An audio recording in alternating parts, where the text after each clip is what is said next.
So, a little background on the boy and I. We will we've been playing just pretty competitive limited up at the local game store for many years, and so we've collected a lot of cards for the ability for us to go play some constructed. So since the announcement that Magic the Gathering would be sponsoring a large pro tour with pretty big 130K regionals.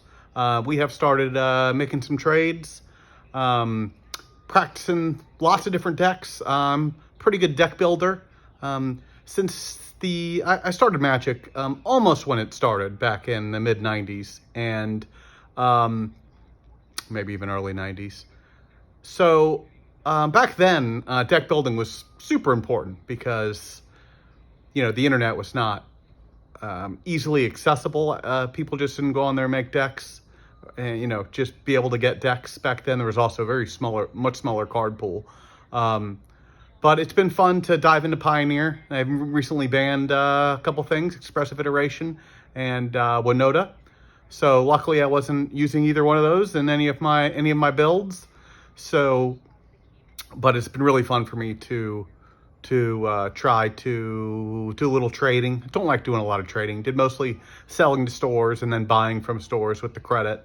Um, but I don't want to give away any of my specific decks quite yet.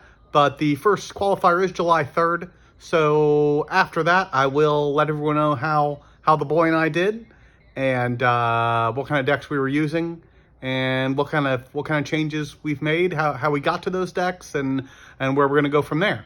So if you like competitive Magic and you wanna follow along with a real life story of two Magic players trying to make the Pro Tour, my boy's about to turn 14.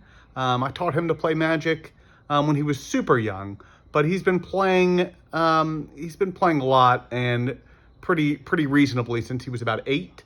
So he's quite good now, almost as good as I am. So we'll keep you updated.